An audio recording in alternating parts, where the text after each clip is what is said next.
Bago tayo magumpisa sa ating istorya, mag-comment ka naman kung taga-saan ka at anong oras ka nanonood ngayon. Nakakatuwang isipin na kahit magkakalayo tayo ng lugar, pwede tayong magsama-sama sa iisang kwentong may aral, sakit at pag-asa. Halina, simulan na natin ang kwento ng isang babaeng akala ng lahat ay mahina. Pero siya pala ang may pusong kayang bumangon kahit ilang beses yurakan ng tadhana. Sa bayan ng San Isidro, kung saan magkakilala halos ang lahat at mabilis kumalat ang kahit maliit na usapan, nakatira ang mag-asawang sina Maristela at Roldan Vergara, kasama ang dalawa nilang anak na sina Yimani at Toben. Ang bahay nila ay maliit lamang. Yero ang bubong, kahoy at hollow blocks ang dingding, at may bakurang sapat lang para sa ilang paso ng sili, kamatis at talbos ng kamote. Hindi iyon malaking bahay, pero nung una, sapat iyon para maging masaya ang isang simpleng pamilya. Si Maristela ay isa sa mga babaeng madaling mapansin hindi dahil sa porma o yaman, kundi dahil sa katahimikan ng kanyang muka at lambing ng kanyang tinig. Noong dalaga pa siya, naging kahera siya sa isang grocery sa bayan. Hindi kalakihan ng sweldo pero marunong siyang humawak ng pera. Hindi siya maluho. Ang pangarap niya noon ay payak lamang. Magkaroon ng pamilyang buo, mga anak na mapag-aaralan at tahanang kahit simple ay payapa. Si Roldan naman ay dating ibang-iba sa lalaking makikilala ng bayan kalaunan. Nung una siyang manligaw kay Maristela, kilala siya bilang masipag na mekaniko sa isang talyer sa kabilang barangay. Hindi man siya nakapagtapos, magaling ang mga kamay niya. Kaya niyang mag-ayos ng motorsiklo, tricycle, maging lumang jeep na akala mo iwala ng pag-asang tumakbo. May itsura rin si Roldan noon. Matangkad, kayumangi, laging may ngiti at magaling mangusap. Stella, wika niya noon habang magkasabay silang naglalakad sa gilid ng palengke. Hindi man kita mabigyan ng marangyang buhay agad, pero pangako ko, hindi kita pababayaan. At naniwala si Maristela. Naniwala siya dahil sa mga panahong iyon, totoo naman ang lalaki. Noong nagsimula silang magsama, halos wala silang naipon. Nakatira lamang sila noon sa likod ng bahay ng biyena niyang si Aling Pasing, sa isang maliit na silid na halos wala nang mapaglagyan ng gamit. Pero magaan ang loob nila. Kahit sardinas ang ulam, napagtatawanan pa nila. Kahit isang electric fan lang ang gamit nila at salitan sa pagpaypay ang mag-asawa, nagagawa pa nilang mangarap. Nang isilang si Yimani, lalong nagsumikap si Maristela. Nagpatuloy siya sa pagtatrabaho bilang kahera habang si Roldan naman ang naging pangunahing naghahanap buhay. Sa una wala namang problema.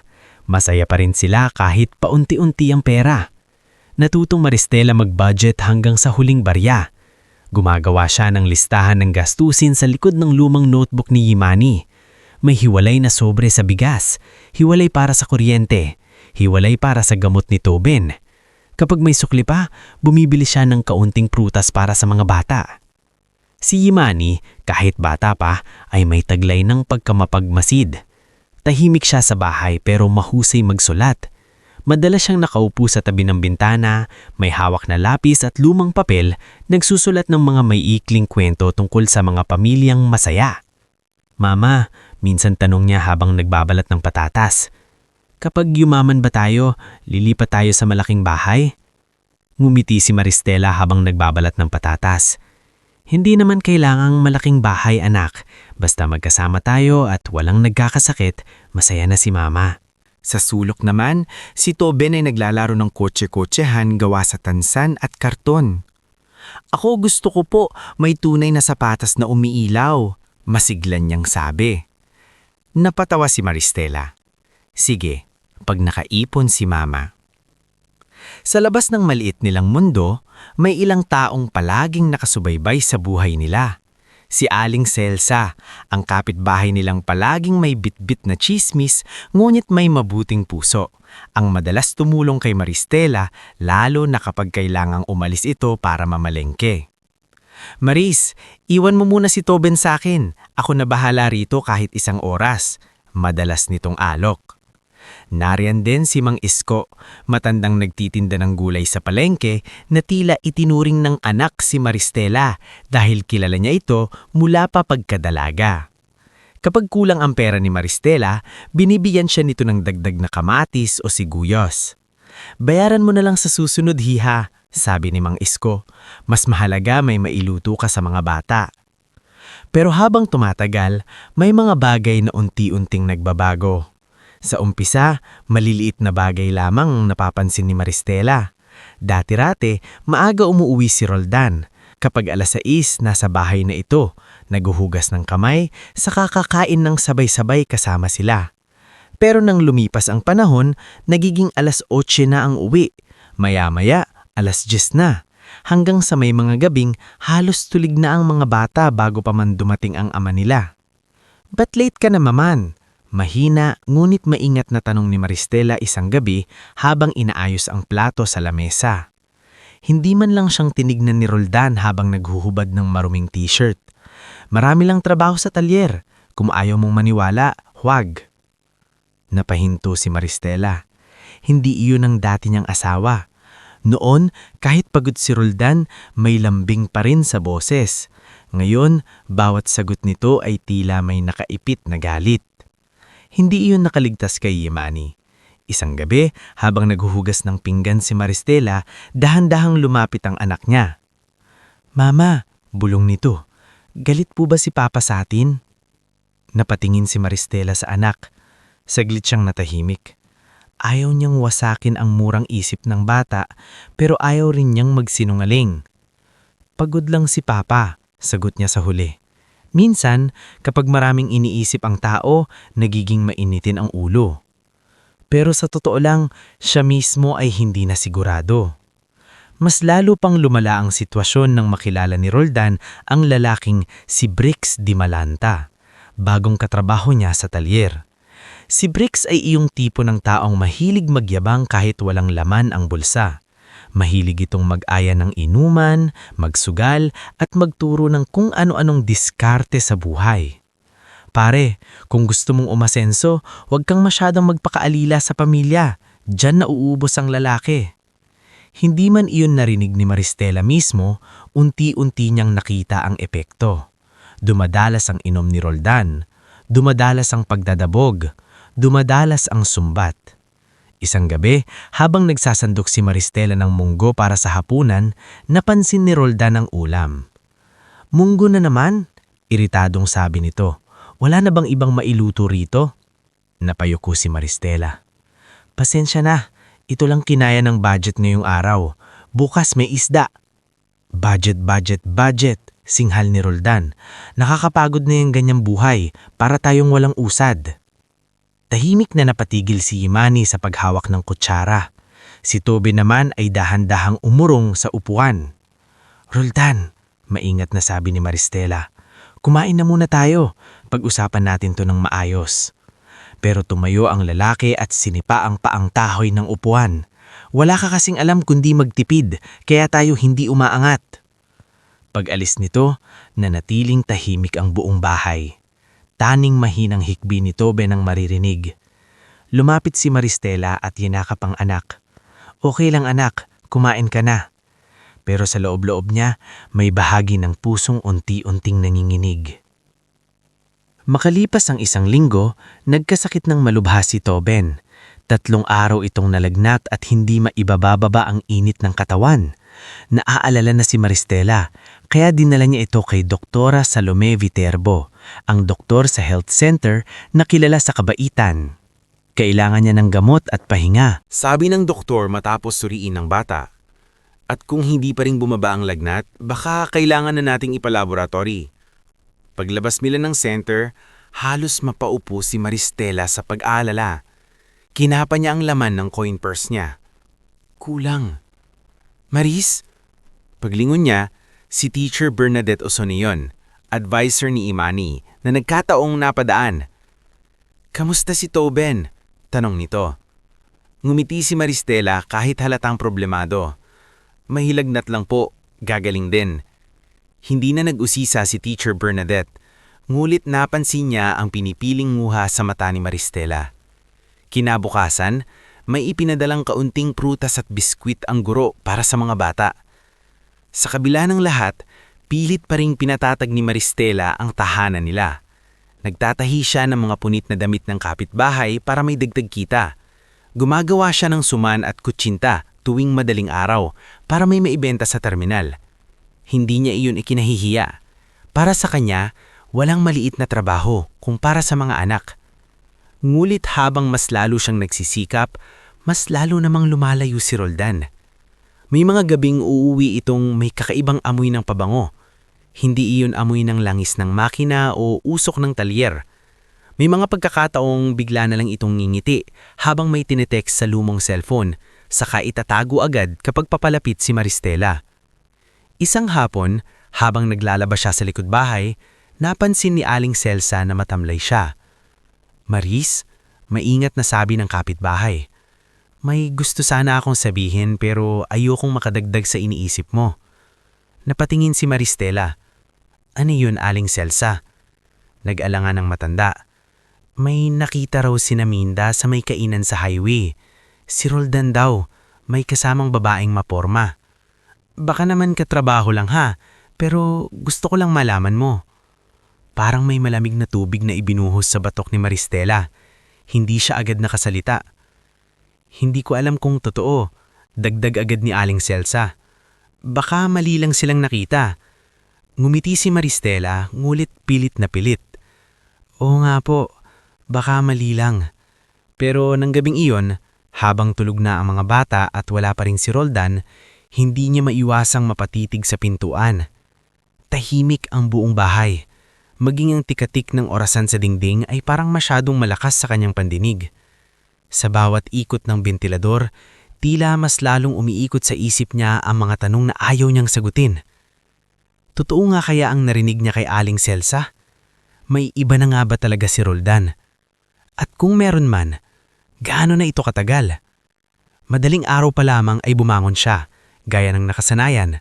Sinindihan ng kalan, nagsalang ng tubig at naghanda ng simpleng almusal. Tuyo, sinangag at isang itlog na paghahatian pa nilang 4. Pero kakaibang umagang iyon. Walang imik si Imani habang nag-aayos ng gamit sa eskwela. Si Tobe naman ay nakaupo lamang sa bangkito na may yakap na lumang unan. Tila hindi pa rin ganapang sigla matapos ang lagnat. Lumabas si Roldan mula sa banyo na parang walang ano-anumang problema. "May kape ba?" tanong nito. Tahimik na tumango si Maristela at inilapag ang tasa sa mesa. Napansin ni Yamani ang bigat ng hangin sa loob ng bahay. Tumingin siya sa ina, saka sa ama, pero walang nagsasalita. Maging ang tunog ng kutsara sa plato ay tila nangingimi. Sa wakas, si Maristela rin ang naglakas loob na pumasag sa katahimikan. "Roldan," maingat niyang sabi, "pwede ba tayong mag-usap mamaya? Yung maayos." Hindi man lang siya nilingon ng lalaki habang humihigop ng kape. "Kung tungkol na naman yan sa hinala mo, wag na. Maaga pa." "Hindi ako naghahanap ng away," sagot ni Maristela, pinipigilan ng panginginig ng boses. "Gusto ko lang malinawan. Wala kang dapat linawin kung marunong kang magtiwala." Pagkasabi ni Yone, tumayo si Roldan, kinuha ang bag at lumabas ng bahay na hindi man lang hinintay ang sagot ng asawa o paalam ng mga anak. Pagkasara ng pinto, saka lamang napahinga ng malalim si Maristela. Pakiramdam niya ay may humigpit sa dibdib niya. "Mama?" Mahinang tawag ni Yamani. Ngumiti si Maristela, kahit halatang pilit. "Kumain ka na, anak. Malilit ka sa school." Pero hindi na bata si Yamani para hindi makaramdam. Alam niyang may mabigat na nangyayari sa loob ng tahanan nila.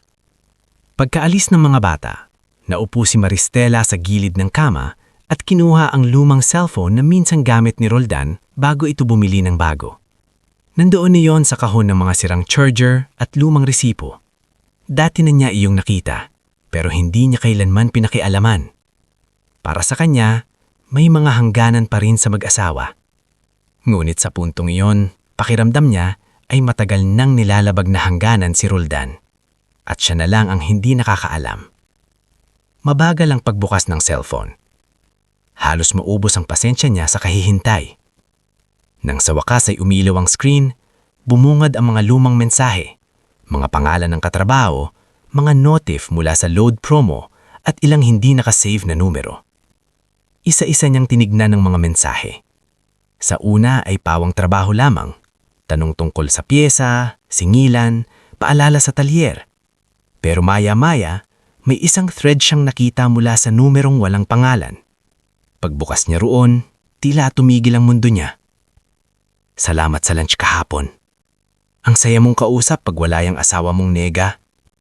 Namlamig ang buong katawan ni Maristela. Sinundan pa iyon ng isa pang mensahe. Sana matuloy tayo sa Sabado. Ayoko nang patagalin, R. Alam mo namang may pangarap din ako. Naupo si Maristela sa sahig. Hindi siya agad umiyak. Tulala lamang siya, parang biglang nabingi sa lahat ng tunog sa paligid. Kahit ilang linggo na siyang kinakabahan, iba pa rin pala kapag ang hinala ay naging totoong sugat. At ang mas masakit, hindi ito simpleng kalokohan lamang. May lalim, may plano, may paninindigan. Ang gabing iyon, hindi na siya naghintay ng tamang oras. Pag-uwi ni Roldan, nadatnan niya si Maristela na nakaupo sa lamesa. Nasa harap nito ang lumang cellphone. Ano to? Malamig na tanong ni Roldan. Agad napansin ang cellphone. Ang dapat mong itanong ay kung ano yang nabasa ko. Tumaas ang panga ni Roldan. Pinakialaman mo gamit ko. Gamit mo? Napatawa si Maristela ng walang saya. Mas importante pa sa iyo ang gamit mo kaysa sa dignidad ng pamilya natin. Hindi sumagot si Roldan. Unti-unting napuno ng luha ang mga mata ni Maristela pero nanatili siyang tuwid sa pagkakaupo. Sino siya? Tahimik. Sino siya, Roldan? Sa wakas, sumagot ang lalaki, ngunit hindi sa paraang hinihintay niya. Kung alam mo na bakit mo pa tinatanong. Parang may humampas sa mukha ni Maristela. Kahit handa na siyang marinig ang totoo, iba pa rin pala kapag ang kumpirmasyon ay nanggaling sa bibig mismo ng asawa mo. May babae ka nga. Bulhong ni Maristela. Hindi mo kasi maintindihan, biglang singhal ni Roldan. Pagod na ako sa ganitong buhay. Araw-araw na lang problema, kulang ang pera, may sakit ang bata, puro tipid, puro pagtitiis. Nakakasakal. Hindi agad nakasalita si Maristela. Hindi dahil wala siyang isasagot, kundi dahil hindi niya natatanggap na ang lalaking minsang nangakong hindi siya pababayaan ay siya pa ngayong nanunumbat sa mga sugat na magkasama namang nilang binuhat noong. Kaya ka naghanap ng iba. Nanginginig ang boses niya. Dahil mahirap tayo? Hindi lang dahil doon, sagot ni Roldan. Kasama ko si Fring. Magaan ang pakiramdam ko. Marunong siyang mani. Bago tayo magpatuloy sa mas mabigat na bahagi ng ating istorya, mag-comment ka naman kung taga saan ka at anong oras mo ito pinapanood. Minsan, sa likod ng bawat kwentong masahit, may mga taong tahimik ding lumalaban sa sarili nilang buhay. Kaya samahan mo ako sa pagpapatuloy ng kwento ni Maristela, isang inang unti-unting sinusubok ng tadhana ngunit ayaw pa ring sumuko para sa kanyang mga anak. Pagkatapos ng gabing iyon na unang malinaw na naramdaman ni Maristela na may isang bagay nang namamatay sa loob ng kanilang tahanan, hindi na siya mapakali. Hindi siya yung babaeng mahilig magbintang ng walang ebidensya, hindi rin siya palaaway, pero bilang asawa, ramdam niya ang paglayo ng isang lalaking minsang nangakong hindi siya pababayaan. Ilang araw siyang nag-obserba. Pinili muna niyang manahimik. Tuwing gabi, tinitignan niya kung anong oras uuwi si Roldan.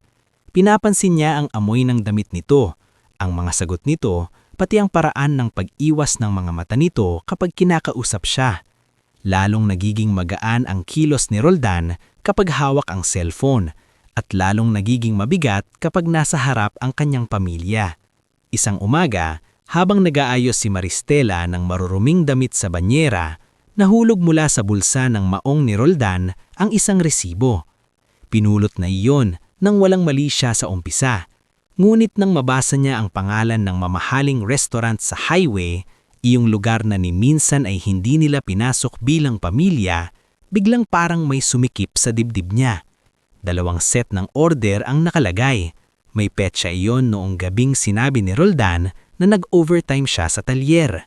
Hindi pa man siya nakakabawi sa naramdaman, isang mahinang boses ang narinig niya mula sa likod. "Mama?" Paglingon niya, si Yimani iyon. Hawak ng bata ang lumang cellphone ni Roldan na naiwan sa ibabaw ng mesa. "Ano yan?" Pilit na kalmadong tanong ni Maristela. Nagalangan si Yimani. "Nagpapo kasi ng message habang naglilinis ako ng lamesa. Hindi ko po sinasadya pero nakita ko." Bago tayo magpatuloy sa susunod na bahagi ng ating istorya, mag-comment ka naman kung taga-saan ka at anong oras mo ito pinapanood. Minsan, mas tumatagos ang kwento kapag alam nating may mga pusong nakikinig na marahil ay dumaan din sa iniwan, pinagtaksilan o pinilit bumangon kahit durog na sa loob. Heto na at itutuloy natin ang kwento ni Maristela sa yugto ng buhay niya kung saan hindi pa siya ganap na maginhawa. Unti-unti nang binubuo ng panahon ang panibago niyang pagkatao. Ang yakap ni Yimani ng gabing iyon ang isa sa mga unang bagay na bumuo kay Maristela matapos siyang wasakin ng pag-alis ni Roldan. Hindi man nawala ang sakit, hindi man humupa agad ang hiya at pangungulila, may bahagi sa puso niyang nagsimulang tumibay. Kinabukasan, mas maaga siyang nagising kaysa dati. Madilim pa ang langit, ngunit nakatayo na siya sa maliit nilang kusina, nagsasaing habang nakapatong sa kalan ang lumang kawali para sa lulutuing tortang talong. Sa tabi niya ay nakahilera ng ilang plastic container na hiniram pa niya kay Aling Celsa. Doon niya ilalagay ang mga ulam na ibebenta sa pwesto ni Mang Isko malapit sa terminal. Habang hinihiwa niya ang sibuyas, napansin niyang tahimik si Yimani na nakaupo sa bangkong kahoy at naghahanda ng mga kutsara at tinidor. "Anak, bakit ang aga mong gising?" tanong ni Maristela. "Tutulungan ko po. Kaya ko nang mag-ayos ng lalagyan." Napangiti ng mapait ngulit may lambing si Maristela. "Maghanda ka na lang sa school. Ako na rito." Umiling si Yimani.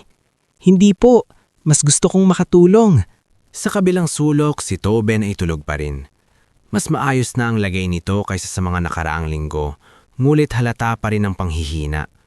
Tuwing madaling araw, lagi munang chinecheck ni Maristela ang noo ng anak, baka sakaling tumaas na naman ang lagnat. Bawat hinga ni Toben ay parang paalala sa kanya na wala siyang karapatang sumuko. Sa paglipas ng mga araw, nasanay si Maristela sa bagong takbo ng buhay.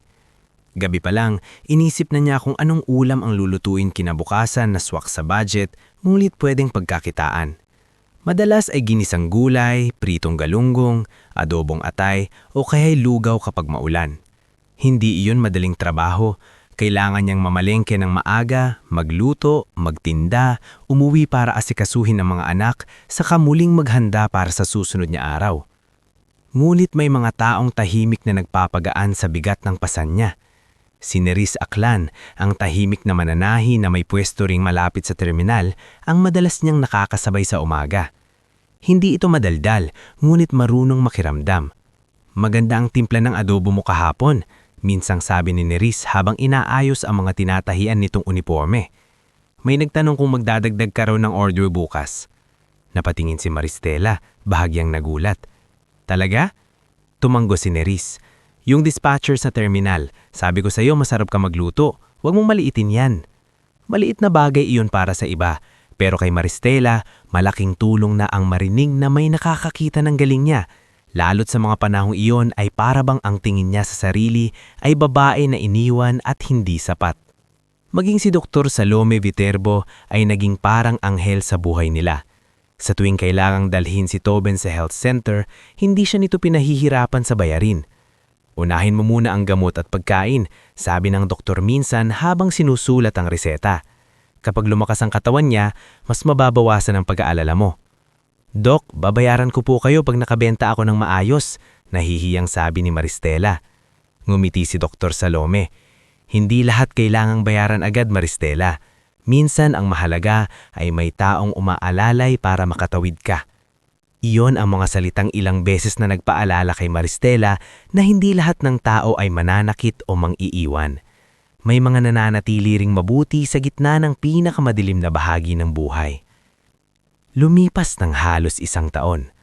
Sa loob ng panahon na yon, marami ang nagbago, pero hindi biglaan. Wala namang himalang sumulpot agad, wala ring biglang umayos sa isang iglap. Ang nangyari ay yung mabagal at realistiko. Unti-unting paghinga matapos ang matagal na pagkakalunod.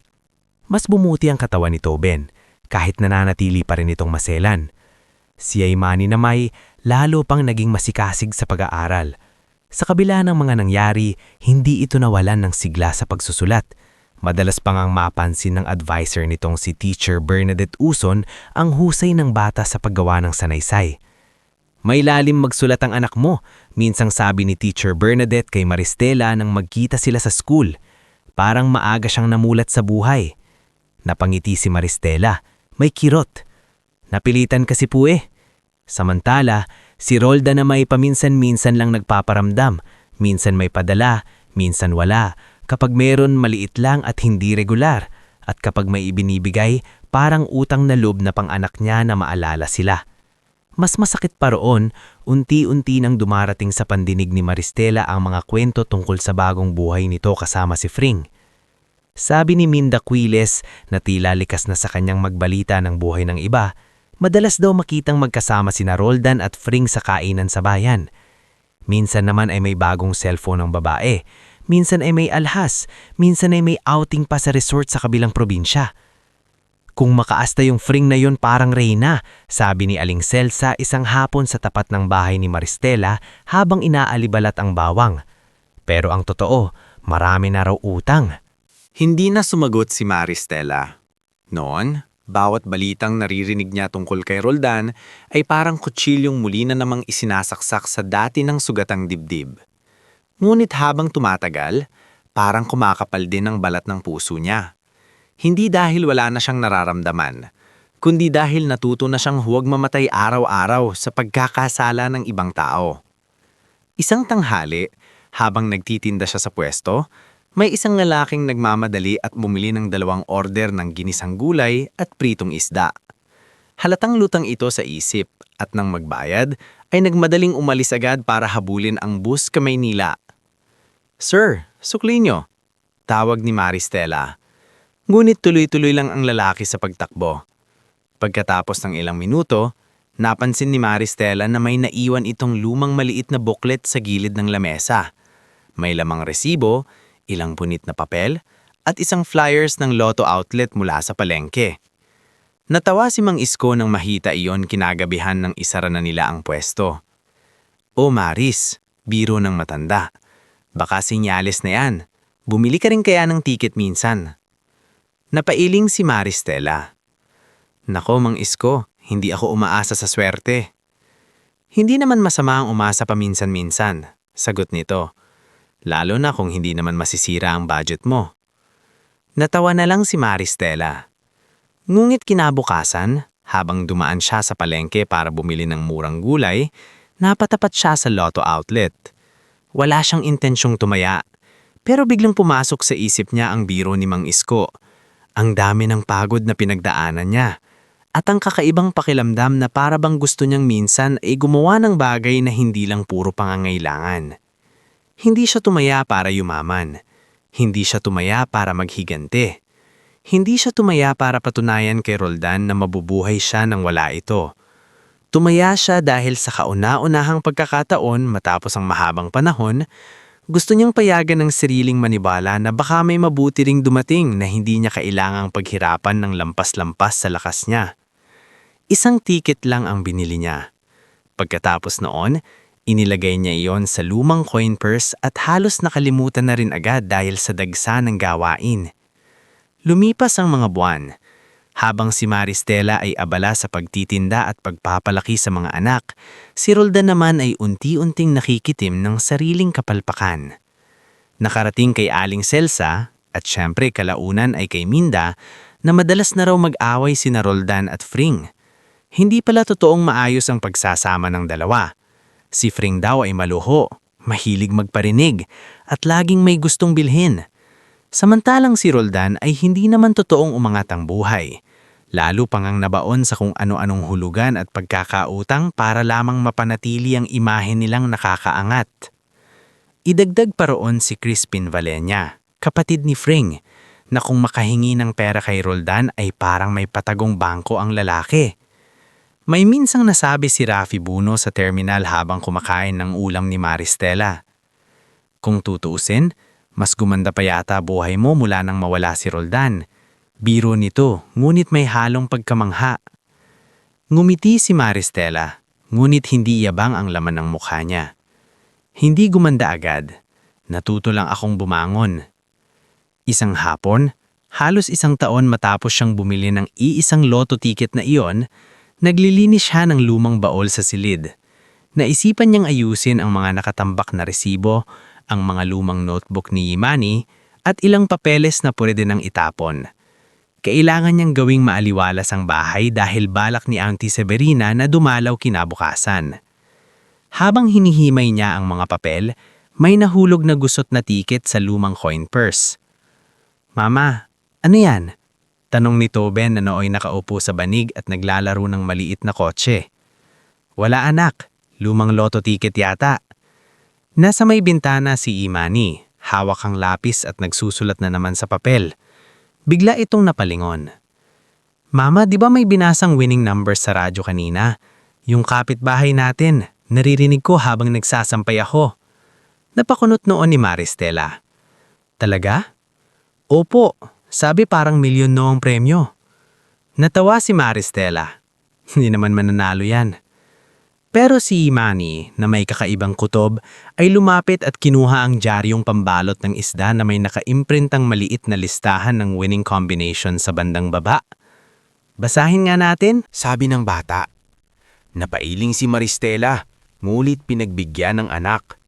Isa-isa nilang tinignan ng numero. Habang tumatagal, unti-unting nanlalamig ang mga kamay ni Maristela. "Imani," mahinang sabi niya. "Ma," bulong din ng anak. Pareho silang napatigil. Muli nilang sinuri ang tiket. Muli nilang tinignan ang nakaprint na winning numbers.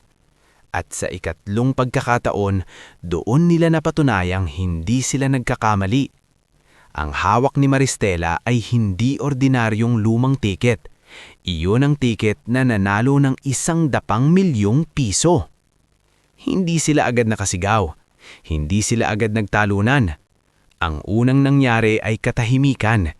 Yung katahimikang bumabalot sa mga sandaling hindi kayang abutin ng isip ang isang pangyayaring napakalaki para paniwalaan. "Imani, nanalo tayo?"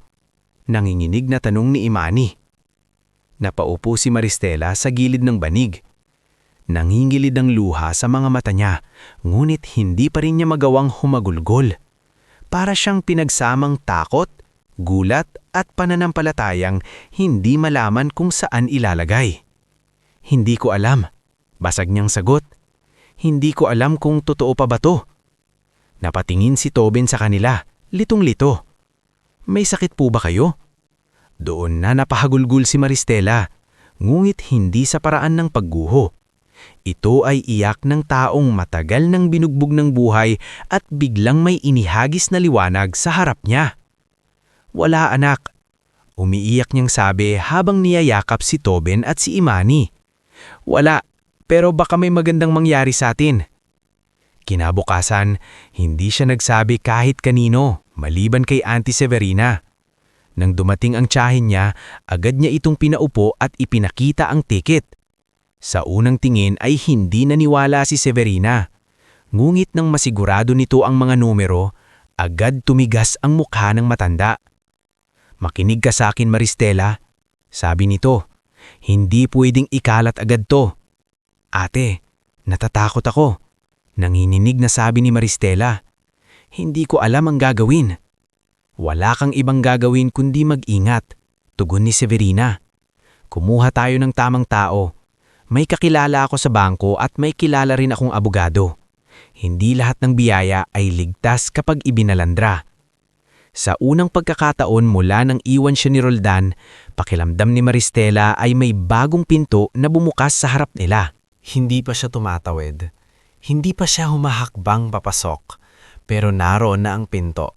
At sa kabila nito ay may buhay na hindi na kailangang puro takot at pangangapa. Mabagal niyang hinawakan ang tiket na iyon.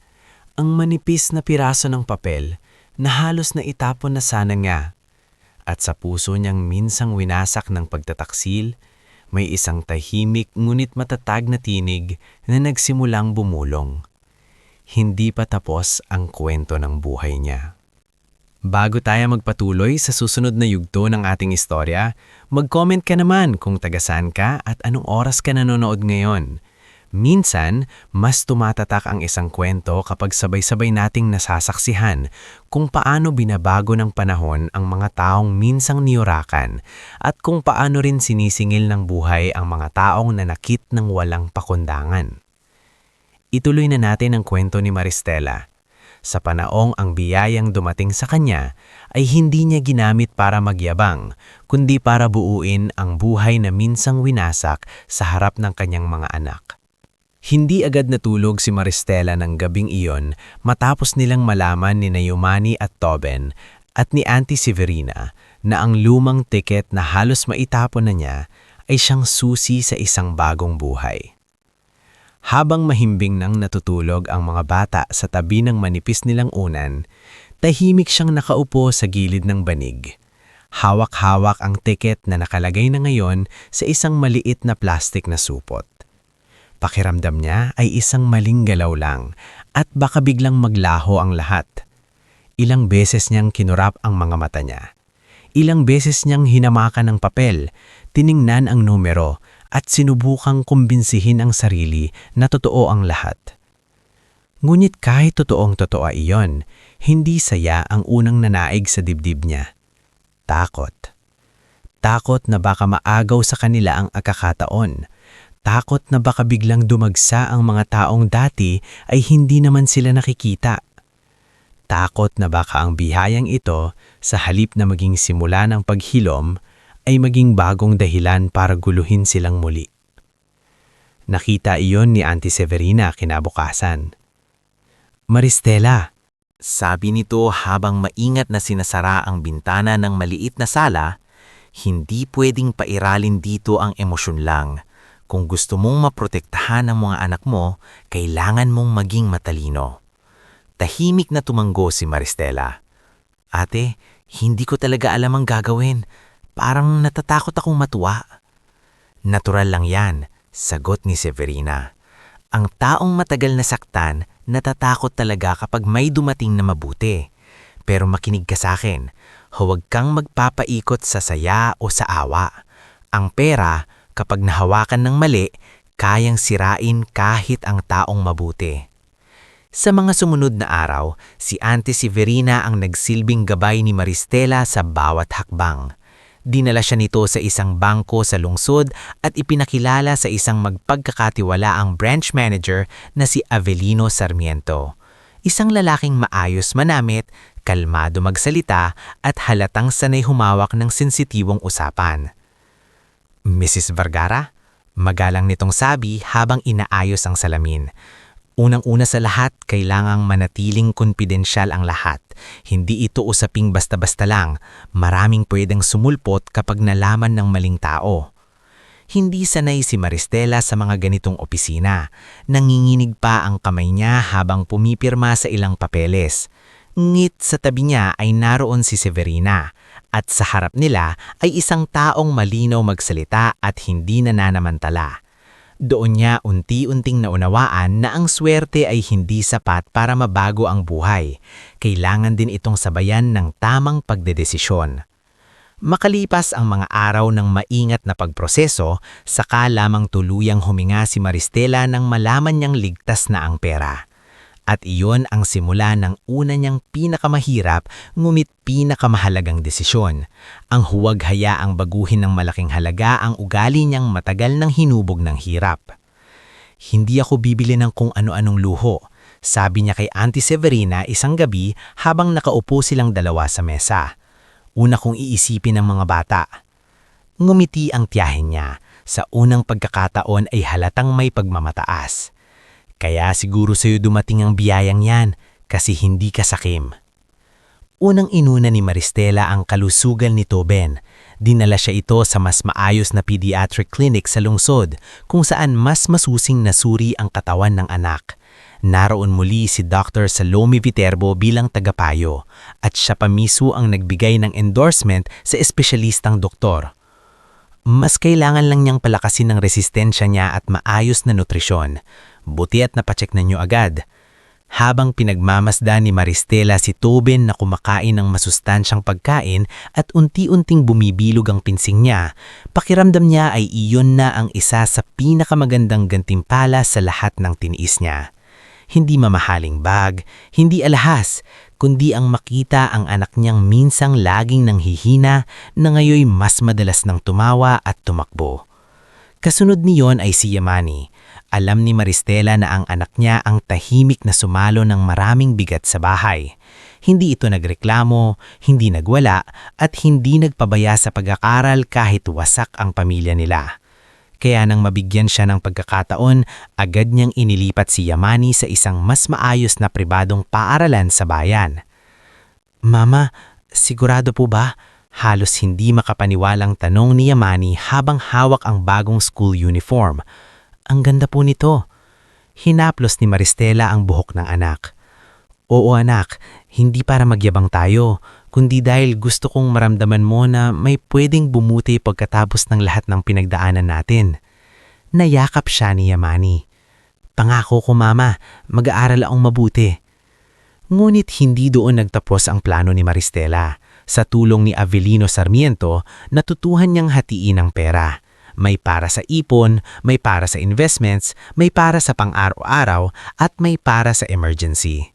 Hindi siya nagpadalos-dalos bumili ng mansyon o ng sasakyang hindi naman niya kailangan. Sa halip, bumili siya ng isang desenteng bahay sa isang tahimik na subdivision sa kalapit bayan. Hindi sobrang laki, pero maaliwalas, ligtas, at may maliit na bakuran kung saan pwedeng magtanim ulit ng sili at kamatis tulad ng dati nilang bahay sa San Isidro. Nang unang makita ni Aling Celsa ang bahay, halos maluha ito. Naku Maris, ang layo na palang narating mo. Ngumiti si Maristela. Hindi po ako makakarating dito kung wala rin kayong mga tumulong sa amin noon. Hindi niya kinalimutan ang mga taong tumayo sa tabi niya nang walang-wala siya. Si Mang Isko, na siyang unang nag-alok sa kanya ng pwesto para makapagtinda, ay tinulungan niyang mapagawa ang lumang pwesto nito sa palengke. Si Nerys Aklan na naging tahimik na kaibigan sa mga araw na nagtitinda siya ay inalok niyang maging isa sa mga unang empleyado sa bagong business na balak niyang itayo. At oo, nagtayo siya ng business, ngunit hindi pang display. Ginawa niyang maliit, ngunit maayos na karinderya ang unang hakbang. Hindi niya iyon ipinangalan sa sarili niya. Pinangalanan niya itong Kusina ni Manny. Bilang paggalang sa anak niyang unang yumakap sa kanya noong gabing pakiramdam niya ay wala nang natira sa buhay nila. Sa una ay iisang branch lang, ngulit malinis, maaliwalas at masarap ang pagkain. Mabilis itong tinangkilik hindi dahil alam ng mga tao na mayaman na si Maristela, kundi dahil talagang masarap ang timpla niya at maayos siyang makitungo sa mga tao. Ma'am, dadami pa po ang customer natin. Sabi ni Nerys minsang nagsasara sila ng gabi. Lagi pong sold out ang adobo at sinigang. Ngumiti si Maristela. Hindi bali ng dahan-dahan. Ang mahalaga, maayos ang pundasyon. Habang unti-unting gumaganda ang buhay niya, ibang landas naman ang tinatahak ni Roldan. Noong una, hindi ito gaanong pinapansin ni Maristela. Ngunit mahirap namang hindi makarating sa kanya ang mga balita sa bilis ng takbo ng tsismis sa bayan. Si Minda Quiles pa rin ang hindi nawawalan ng ibabalita. At sa pagkakataong ito ay hindi na tungkol sa pagtataksil, kundi sa unti-unting pagkalugmok ng bagong buhay ni Roldan. Maris, nako, narinig mo na ba? Bungad ni Minda isang araw na dumalaw ito sa kusina. Yung asawa ng ex mo, si Fring, ang dami raw utang sa lending at sa kung sino-sinong tindahan. Tapos si Crispin pa, kapatid niya, lagi raw nangihingi kay Roldan. Hindi na dulad ng dati ang reaksyon ni Maristela. Hindi na siya napapaiyak. Hindi na rin bumibilis ang tibok ng puso niya. Tahimik na lamang siyang nakinig habang nag-aayos ang resibo. May problema raw sa trabaho si Roldan. May kliyente raw na nagreklamo sa sablay na pagkakagawa niya. Hindi niya iyon sinagot, pero sa loob-loob niya, alam niyang hindi himala ang nangyayari kay Roldan. Bunga iyon ng mga pagpiling ginawa nito. Sa kabilang banda ng bayan, talagang nagugulo na ang buhay ni Roldan at Fring. Hindi na pala sapat ang pangako ng lalaki, hindi rin sapat ang pasaring at pagyayabang ng babae para maikubli ang katotohanang hindi naman talaga sila umangat. Ang perang ginastos ni Roldan sa bagong damit, sa mga hulugang appliances, sa mga kainan at sa pag-aliw sa luho ni Fring ay unti-unting bumabalik sa kanya bilang problema. Isang hapon, dumating sa karinderya ang isang lalaking nakasimangot at galit na galit, si Lorenzo Baat, dating kliyente ni Roldan sa talyer at kilalang prangka sa bayan. Hindi alam ni Maristela kung bakit ito dumiretso sa pwesto niya, pero nang magsalita ang lalaki, sa kanya naunawaan. Pasensya ka na, Maristela. Alam kong wala nang kinalaman doon sa lalaking yon, pero kung sakaling makita mo siya, sabihin mo bayaran niya ako. Sumabog ang makina ng motor ko dahil sa kalokohan niya. Napatingin si Nerys kay Maristela. Tahimik lamang ang huli. Wala na po akong koneksyon sa buhay ni Roldan, mahinam sagot ni Maristela. Pero kung sakaling marinig siya, sasabihin ko. Umalis si Lorenzo na hindi kumbinsido, ngulit isang bagay ang lalong luminaw kay Maristela. Ang lalaking minsang ikinahihiya raw ang kahirapan, ngayoy unti-unti nang kinakain ng sariling yabang at pagkabaya. Pagkalipas ng ilang buwan, hindi na rin napigilan ang pagkalat ng usap-usapan tungkol sa pag-asenso ni Maristela. Sa umpisa, akala ng mga tao ay simpleng sipag lang, ngulit nang nakita nilang may bago na siyang bahay, maayos na paaralan si Imani at lumalaki ang karinderya niya, nagsimula nang magtanong ang lahat. Paano kaya siya umangat ng ganyan? Usap-usap sa palengke. May investor daw, sabi ng ilan. Baka may kamag-anak sa abroad. Hula ng iba. Ngunit isang balita ang tuluyang nakarating kay Roldan, na ang babaeng iniwan niya at ang mga anak na tinalikuran niya ay hindi na naghihikahos ngayon. At nang masaliksik niya pa ng kaunti, doon niya nalaman ang mas masakit. Si Maristela, ang babaeng pinalitan niya para sa panandali ang aliw, ay nanalo pala ng 100 milyong piso. Halos hindi raw makapaniwala si Roldan nang marinig iyon mula kay Rafi Buno sa terminal. Hindi ka ba talaga informed? Sabi pa ni Rafi, na hindi rin napigilang may halong pandidiri ang tono. Ang layo na ng buhay nila ngayon. Si Yamani nasa magandang school na. Si Toben mukhang lumakas na. Tapos si Maristela, ibang-iba na. Nang gabing iyon, unang beses na hindi nakatulog si Roldan hindi dahil sa alak o utang, kundi dahil sa isang katotohanang hindi na niya mababawi. Ang babaeng tinalikuran niya noong wala itong maibigay sa kanya, siya palang magdadala ng biyayang minsang pinangarap niya. Hindi nagtagal, nagpakita siya sa buhay ng mga anak niya. Isang Sabadong umaga, habang nagdidilig si Maristela ng halaman sa bakuran ng bago nilang bahay, huminto ang isang tricycle sa harap ng gate. Nang bumukas ang pinto nito, nakita niya si Roldan. Payat, mukhang puyat, at hindi na kasing tikas ng dati. Nanlamig ang kanyang mga kamay, ngunit hindi na sa parehong dahilan gaya noon. Anong ginagawa mo rito? Malamig niyang tanong. Sumulyap si Roldan sa loob niyang bakuran, tila sinusukat ang layo ng narating ng dating pamilya niya. Gusto ko lang sanang makitang mga anak. Hindi agad sumagot si Maristela. Sa likod niya, palabas si Yamani bitbitam libro at si Toben na may hawak na bola. Nang makita ng mga bata ang ama nila, natigilan silang pareho. Papa, mahinang sabi ni Toben, may halo pa ring inosenteng saya sa boses. Ngunit si Yamani ay nanatiling tahimik.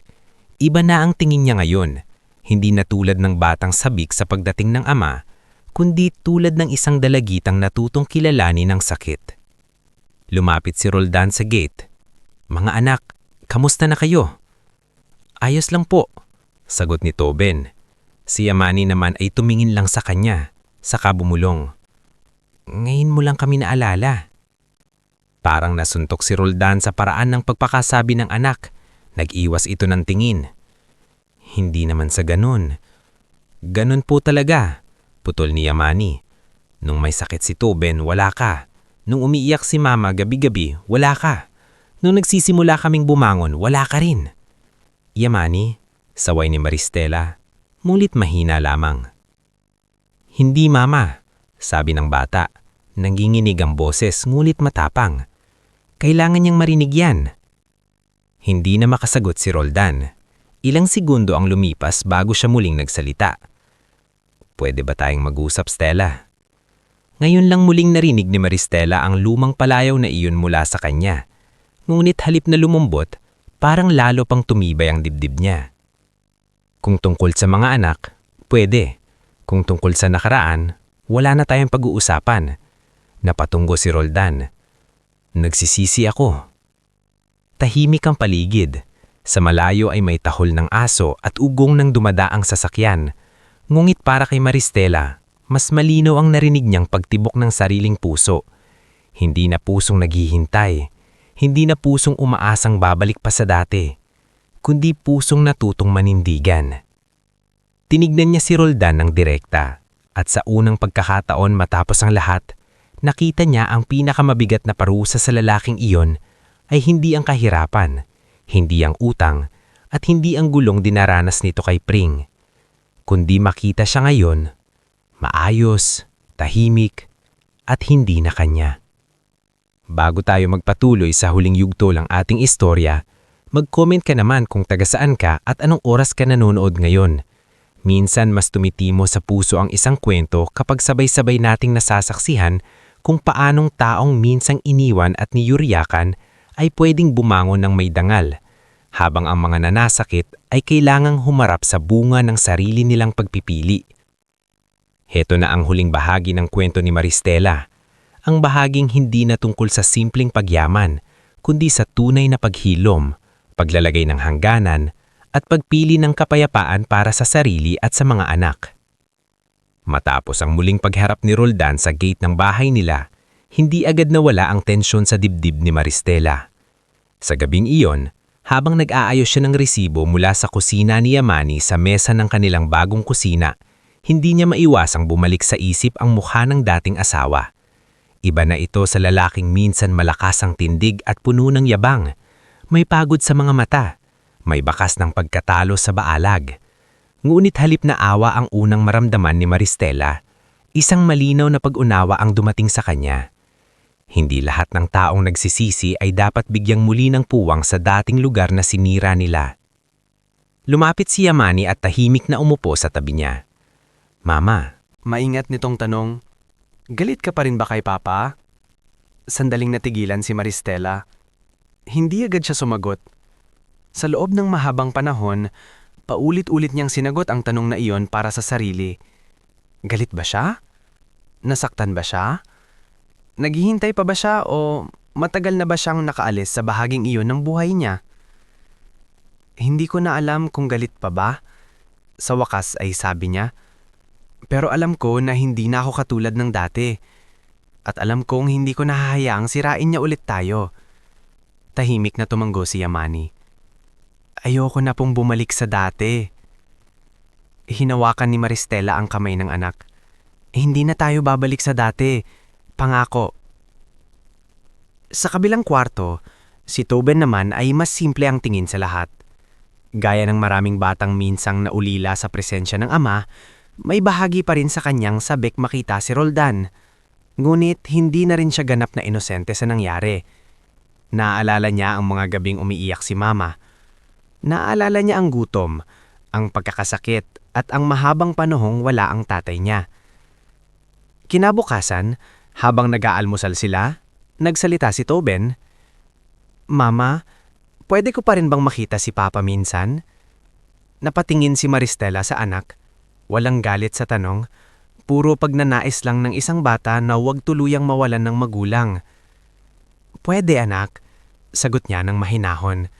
Pero hindi ibig sabihin nun, babalik na sa dati ang lahat. May hangganan na tayo ngayon. Hangganan? Tanong ni Toben. Parang bakod, paliwanag ni Yamani bago pa makasagot ang ina nila. Para safe tayo. Napangiti si Maristela. Sa murang adab, Natuto na ang mga anak niya ng isang aral na matagal niyang inabot bago natutulan, na ang pagmamahal ay hindi dahilan para payagan ang paulit-ulit na pananakit. Ngulit habang sa panig nila ay unti-unting luminaw ang lahat, sa panig ni Roldan at Fring ay mas lalong gumulo ang buhay. Sa bayan ng San Isidro, mabilis pa rin ang takbo ng balita. Si Minda Quiles, gaya ng dati, ay hindi nauubusan ng nalalaman. Isang tanghali, dumaan ito sa kusina ni Yamani para bumili ng 2 order ng laing. Ngunit ang totoo ay halatang may dalang panibagong kwento. Maris, pababang tinig nitong sabi, grabe ang nangyari kina Fring at Roldan. Hindi agad kumibo si Maristela. Patuloy lang siyang nagsasandok ng ulam. Ano na naman? Tanong ni Neres mula sa gilid. Nakarabang sanay na ring makinig ng mga chismis na dumadaan sa kusina.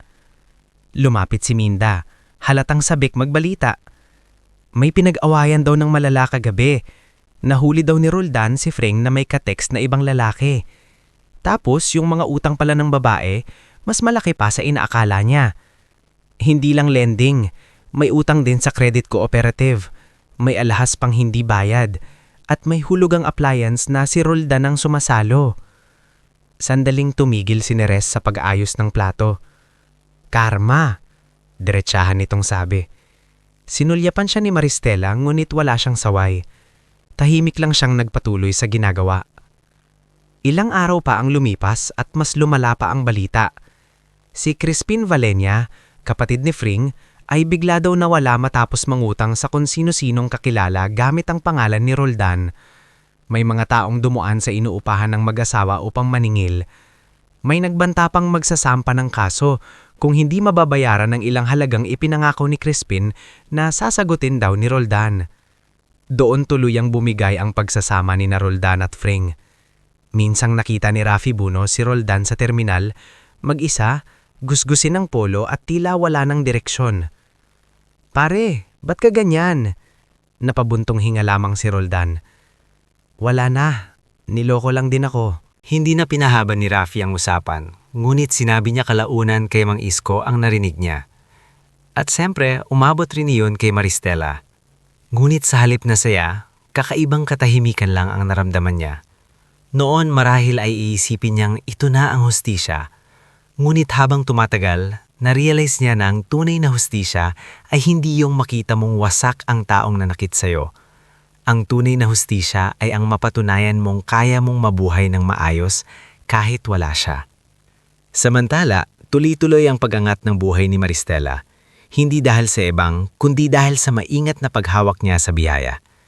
Lumago ang kusina ni Yamani at nakapagdagdag siya ng isa pang mas maliit na branch malapit sa terminal kung saan siya minsang nagsimula. Ang apartment units na ipinayo ni Avelino Sarmiento na bilhin niya ay nagsimulang magbigay ng maayos na kita. Hindi rin niya kilalimutan ang sinabi sa sarili noong una pa lamang na kapag nakaangat siya, hindi lang sarili niya ang iaahon niya. Sa tulong ni Attorney Felicidad Nolasco, inayos niya ang ilang legal na papeles para masiguro ang seguridad ng mga ari-arian para sa mga anak niya. Hindi siya nagpabaya. Natuto na siyang hindi puro puso ang pairalin. Magaling ka na ngayon, sabi minsan ni Felicidad habang inaabot ang mga dokumentong pirmado na. Nung una kitang nakausap, tahimik ka lang at takot na takot. Ngayon, marunong ka ng manindigan. Ngumiti si Maristela. Siguro po kasi wala na akong choice noon kundi matuto. Hindi lang sa negosyo umiikot ang bagong buhay niya. Naalala niya ang mga gabing walang mahingan ng tulong ang ilang inang kakilala niya sa San Isidro. Naalala niya ang mga pagkakataong halos mamalimos na siya ng gamot para kay Tuben. Kaya nagpasya siyang magpatayo ng isang maliit na community kitchen program isang beses kada linggo para sa mga single mother at pamilyang kapos sa barangay kung saan siya dati nakatira. Hindi iyon engranding charity, ngunit sapat para may maiuwing lutong pagkain ng ilan at sapat ding may mapag-usapan silang kabuhayan. Si Dr. Salome ay tumulong sa libreng health check-up sa ilang bata sa komunidad. Si Neris naman ay nagturo ng basic sewing sa ilang nanay. Si Mang Isko kahit matanda na ay nagbigay ng mga gulay mula sa mga suki niya sa palengke. Ang laki na talaga ng pagbabago mo, Maris, sabi ni Aling Celsa isang umaga habang pinagmamasda ng mga nanay na pumipila sa community kitchen. Pero hindi lumaki ang ulo mo. Yan ang mas maganda. Napatingin si Maristela sa mga taong tinutulungan nila. Ayoko pong makalimutan kung paano akong binuhat ng iba noong wala akong wala. Lumipas pa ang ilang buwan at dumating ang araw ng blessing para sa mas pinalawak na programa niya. Isang maliit na community space sa tabi ng una niyang branch kung saan pwedeng magluto, magturo ng kabuhayan at magbigay ng scholarship assistance sa ilang batang kapos ngulit masipag. Pinalalanan niya iyon sa kanyang yumaong ina, kaya tinawag itong Sentro ni Aling Pilar. Nandoon sina Yamani at Tuben, kapwa maayos ang bihis at halatang mas magaan na ang mga mukha kaysa doon. Nandoon sina Mang Isko, Aling Celsa, Dr. Salome, Neris at Teacher Bernadette, at pati si Auntie Severina na nakatingin sa kanya na tila ba ngayon lang tuluyang naniniwala na ang pamangkin niyang minsang pinagbagsakan ng langit at lupa ay nakatayo na ngayon ng buong buo. Habang nagsasalita si Maristela sa harap ng ilang bisita, biglang may konting kaguluhan sa may entrada. Paglingon ng mga tao, nandoon si Roldan. Hindi ito lasing, hindi rin magulo ang itsura, ngulit halatang wasak na ang dating tikas nito. Wala na ang kayabangang minsang bitbit niya noong tinalikuran niya ang pamilya niya. Sa halip, ang dala niya ngayon ay isang pagkapahiya na hindi maitago kahit sa maayos na tindig. Bumulbon si Minda sa likod. Naku, bakit nandito yan? Hindi agad nagsalita si Maristela. Humigpit lamang ang hawak niya sa mikropono. Lumapit si Roldan ng dahan-dahan at nang mapansin ang bigat na mga tingin sa kanya, tila lalo siyang naliit. Ngunit nagpatuloy pa rin siya hanggang sa huminto sa ilang hakbang na layo kay Maristela. Pwede ba ako magsalita? Mahinang tanong niya. Tahimik ang paligid. Ang ilang nakakaalam ng bugong istorya ay halos pigilan ng saili na huwag sumingit. Ngunit tinaas ni Maristela ang kamay bilang sinyales na hayaan siya. Anong kailangan mo? Mahinahon ngunit malamig niyang tanong. Humugot ng malalim na hininga si Roldan. Hindi ako nandito para manggulo. Nandito ako para humingi ng tawad. Walang nagsalita. Maging si Tobin ay nakahimik habang hawak ang laylayan ng damit ni Imani. Tumingin si Roldan sa mga anak niya. Imani, Tobin, patawad sa lahat. Patawad sa pag-iwan ko. Patawad sa pagiging duwag ko noong mga panahong kailangan niyo ako. Nanatiling tahimik si Imani. Si Tobin naman ay napayuko. Parang hindi alam kung matutuwa bang marinig iyon o masasaktan lalo. Pagkatapos ay bumaling si Roldan kay Maristela. At sa'yo, nanginginig ang boses niya. Wala akong may dadahilan. Wala akong pwedeng isumbat sa nangyari sa buhay ko ngayon. Kasalanan ko lahat. Pinili ko ang mali. Tinalikuran kita. Tinalikuran ko ang mga anak natin. At habang tumatagal, lalo kong nauunawaan kung gaano kalaki ang sinira ko. May ilang taong napaluha sa paligid, hindi dahil naaawa sila kay Roldan, kundi dahil dama nila ang bigat ng mga salitang huli nang dumating. Matagal na nakatingin lang si Maristela sa kanya, at sa mga segundong iyon, tila dumaan sa isip niya ang buong nakaraan. Ang maliit nilang bahay sa San Isidro, ang mga gabing kulang ang ulam, ang lagnat ni Tobin, ang yakap ni Imani, ang pag-alis ng lalaki nang hindi nililinon ang mga anak, ang kasal nito kay Pring, at ang mahabang daan na tinahak niya para mabuo ulit ang sarili. Nang sa wakas ay nagsalita siya, malinaw at matatag ang boses niya. Pinapatawad kita, Roldan. Nagulat ang ilan. Napatingin si Roldan sa kanya na para bang hindi niya inaasahang ang salitang iyon. Ngulit tinaas ni Maristela ang kamay bago pa man ito makapagsalita. Pinapatawad kita, ulit niya. Hindi dahil gusto kong bumalik sa nakaraan. Hindi dahil gusto kong ayusin ang kung anong matagal nang namatay. Pinapatawad kita kasi ayoko nang dalhin ang galit habang buhay. Pero linawin ko rin, ang pagpapatawad ay hindi pagbabalik. Unti-unting tumulo ang luha ni Roldan. Nakabuo na ako ng buhay na hindi na nakasandal sa'yo. Ang mga anak natin ay may katahimikan na at hindi ko sisirain iyon para lang pagtakpan ng konsensya mo. Maaaring maging ama sa obot ng makakaya mo basta may respeto at hangganan. Pero hindi na kita babalikan bilang asawa. Tapos na yon. Tahimik ang buong lugar. maging ang hangin ay tila nakiayon sa bigat ng sandali. Tumunggo si Roldan, mabagal at bagsak ang balikat. Naiintindihan ko. At sa unang pagkakataon, totoo yun. Wala nang sigawan, wala nang eksenang puno ng pagmamakaawa, wala ring bigla ang paglalaming o pilit na pagbabalik. Dahil ang tunay na wakas ng ilang relasyon ay hindi laging magulo. Minsan, dumarating ito sa isang tahimik ngunit malinaw na pagsasara ng pinto. Pagkatapos ng araw na yon, hindi na muling ginulo ni Roldan ang buhay ni Maristela. Paminsan-minsan ay dumadalaw siya sa mga bata sa malinaw na usapan at tamang oras. Hindi na siya naging sentro ng buhay nila. Isa na lang siyang paalala ng mga maling pagpili na hindi dapat ulitin. Si Pring naman ay tuluyang nawala sa eksena ng bayan matapos siyang iwanan ng mga taong dating niyang sinamantala. Wala na ring nais pang magtanggol sa kanya. Ang utang at panlilinlang niya ang mismong kumain sa pangalan niyang matagal niyang pilit pinapakinang. Samantala, lalong namukaddak ang buhay ni Maristela, Imani at Toben. Si Imani ay nagpatuloy sa pagiging honor student at mas tumibay ang pangarap na maging abogado balang araw para matulungan ang mga babaeng inaapi at iniiwan. Si Toben naman ay lumaking masigla, mahilig na sa sports at hindi na ang dating batang laging nangingitim ang ilalim ng ata sa sakit. At si Maristela ay nanatiling simple, matatag at mapagpasalamat. Isang babaeng maningsang nawasak ngunit hindi pumayag na doon magtapos ang kwento niya. At sa bawat araw na sumisikat ang araw sa bakuran ng bago nilang bahay, sa bawat tunog ng tawanan sa kusina ni Imani, at sa bawat inang natutulungan ng sentro ni Aling Pilar, unti-unting patunayan ang pinakamahalagang aral ng kanyang buhay. Na ang taong nang iwan para sa pansariling luka ay maaaring magsisi sa huli.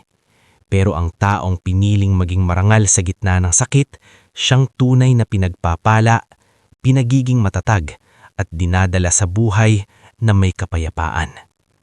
At si Maristela, na maningsang iniwan na luhaan sa harap ng kanyang mga anak, ay hindi lang basta nanalo sa loto. Nanalo siya sa mas mahalagang bagay, sa sarili niyang dangnal, sa pagmamahal ng kanyang mga anak, at sa pagkakataong mabuhay na muling buo.